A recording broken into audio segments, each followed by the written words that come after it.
Hello, friends, and welcome back to Stories About Entitled People. They included observed a person with bags moving in, and we know that the person is a short-term illegal renter. That sounds like slander. They're accusing our OP of being a criminal. They're just terrible neighbors. More details right after a short pause. So don't forget to subscribe to our channel if you're new here and turn on notifications so you don't miss a new video every single day. Here we go. Think my cousin is an unauthorized short-term renter? Have fun paying for boat storage? Our neighbors banded together to try to prevent us from home sharing on Airbnb. While the situation is being resolved with the city, we told our neighbors and the city that we'd hold off renting out any rooms for the time being. The weekend after we informed everyone that we were discontinuing our rental, my 22-year-old cousin arrived to stay with us for a few days. Within 24 hours of her arrival, my neighbors had contacted the city to report us for renting out our home, indicating that they observed a person with bags moving in, and we know that the person is a short-term illegal renter. The city in turn contacted us with a nasty letter and threatened to cite us for illegal renting. We explained it was our cousin, and after a few exchanges, they agreed to drop it. Well, 3 days ago, we noticed our neighbors had their boat parked on the street. They did the same thing last year for the whole summer. Local ordinances require that it not be parked on the street for more than 24 hours, so yesterday we submitted a complaint to the city about the boat. Today, the boat was moved to their lawn. Unfortunately for them, this is also not allowed under city code. Another anonymous complaint followed. Have fun paying for storage this summer, friends. And our second story. The Pay It Forward chain. For the past 2 years, I've worked part-time as a cashier at a grocery store. I've been privy to several acts of kindness in the past, but there's one instance that really stood out to me as particularly rare. I remember it had been a fairly busy day, and I had already been at work for about 4 to 5 hours or so. I think it was one of those weird middle shift days because I don't remember closing the store that night. Regardless, I was in a good mood and looking forward to my break. I was scanning the items of a lady in line, making small talk and smiling and generally trying to enjoy myself while making someone's day a bit brighter. She looked to be fairly young and seemed tired, but was kind and got about $15 worth of microwavable stuff. I finished bagging her groceries. All of our baggers were busy, which was nothing new, so I was trying to be efficient, and she stayed at the end of the register adjusting her purse and wallet after paying. Since she was taken care of, I started ringing up the gentleman behind her. I don't remember much about him other than the fact that he had quite a few small items and his total was about twice that of the lady before him. When he went to pay, the card reader gave him a chip error message. I directed him to try a few more times since our machines are pretty sensitive, and if the card's even a little smudged, it won't read it. Oftentimes, when a person rubs the card's chip between their fingers, it'll work. Try that if you ever get the error message. However, when he tried it again, this time it registered as declined. He stepped away to call his bank, and I saved his order so that I could move on to the next person, but I was stopped by the lady who had yet to leave. "I'll pay for him," she said, and she still looked tired, kind of done with life. That kind of expression. I could see a bit of hesitation there, and the guy had stepped away, so I said, "Are you sure?" The total was about $30. Again, this was about twice what tired lady had paid for her own order. I remember that she kind of paused for a moment, but she nodded.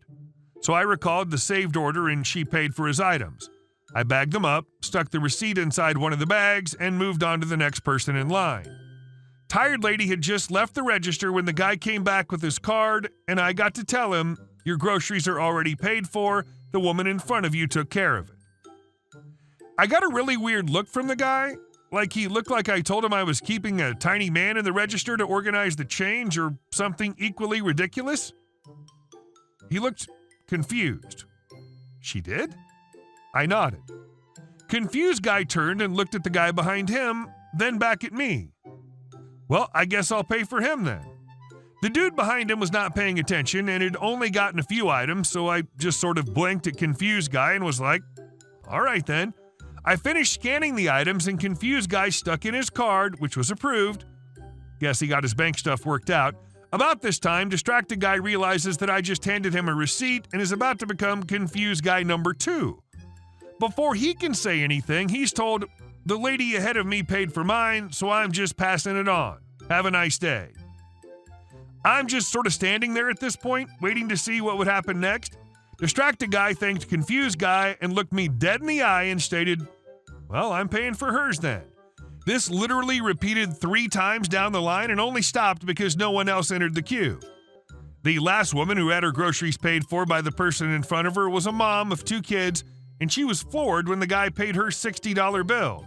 She flipped when I told her she was the 6th person in a pay it forward chain, and I had a great time telling my coworkers about it when I went on break.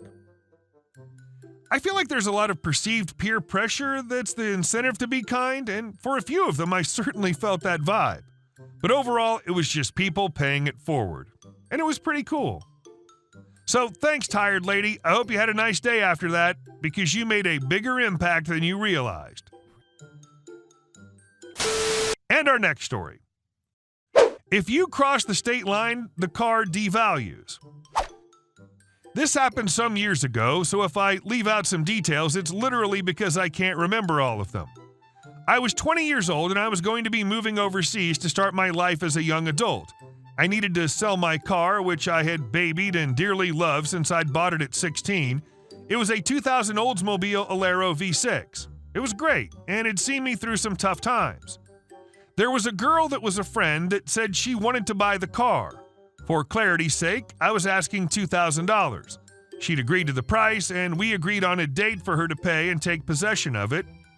In that time, before the agreed-upon sale date, I had to take a road trip to another state to see some family, friends, before I left the country.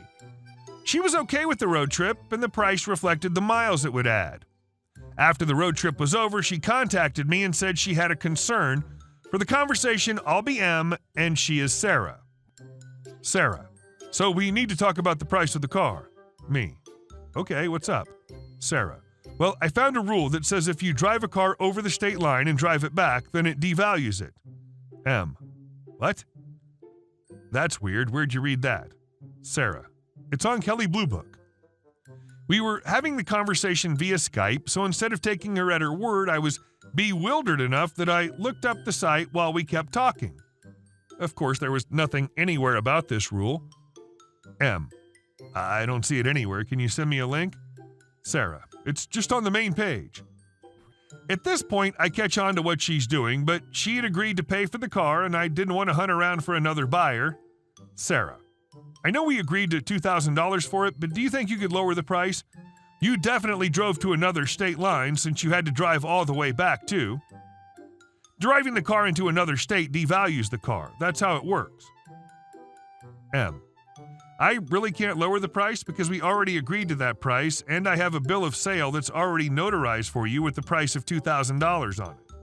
Sarah: "Fine, I'll pay the $2,000. I don't remember the rest of the conversation, but it basically ended with her agreeing to pay for the car, but the stipulation was that she pay with cash and not a check. She'd lost my trust a little with the attempt to get the car for cheaper over something that didn't exist. So she paid for the car in cash like I'd requested. I gave her the bill of sale, and all was amicable. Cue to nearly a year later. I'm overseas working and making a life for myself, and she contacts me via Facebook. Keep in mind I'd had no contact with her at all since the deal was made for the car and I'd moved away. I don't recall the entire conversation and small talk, but I do remember the main reason she contacted me. Sarah: "So the real reason I contacted you was about the car." M: "The Alero? That was a long time ago." Sarah: "Yeah, I know, but the brakes went out on it and it caused an accident. So do you think you could get me back the difference in the value of the car from the accident?" At this point, it was obvious that she just wanted money. I told her that I didn't owe her for something that happened on a car she bought from me nearly a year ago. I told her that once she bought the car, it was her responsibility to take care of it. I had routinely changed the brakes and rotors and had the bank statements to show for it. She got angry about it and said she'd be willing to take $500 in refund to make the down payment on a replacement car since insurance doesn't cover neglect on a car you buy. I declined and told her to be more responsible. Out of anger, I contacted a friend of mine from where I lived before who worked as a state trooper. I asked him if there was a record of the accident on the license plates, assuming that she hadn't changed them. He got back to me and said there was a record of an accident. Cause of accident was listed as drunk/reckless driving. Needless to say, I never spoke to her again. And our last story. House was demolished with my stuff in it. My story may sound unbelievable, but unfortunately, this did happen to me. I was residing in a home my aunt owned. My family had lived in it previously with her as the landlord. When they moved, I opted to stay in the house until she found some renters. She never did, and I ended up just living there, the agreement being that I watch out for the house, make sure no one breaks in as it was in a bad part of town. Fast forward to about a month ago, she gets a citation from the city telling her that she has some violations, mainly the front and back porch that were in bad shape. I'd warned her about them previously, but she didn't seem to care. I couldn't repair them myself as I didn't know how. She decides that the cost to bring the house up to code is not worth it. She tells me she just wishes to demolish the house. I understood her situation. The problem is she immediately hired a contractor and paid the deposit for the demolition. The crew showed up 3 days later and took the house down with half my stuff still in the house. I was in the process of moving and thought I had at least a few weeks before the event took place.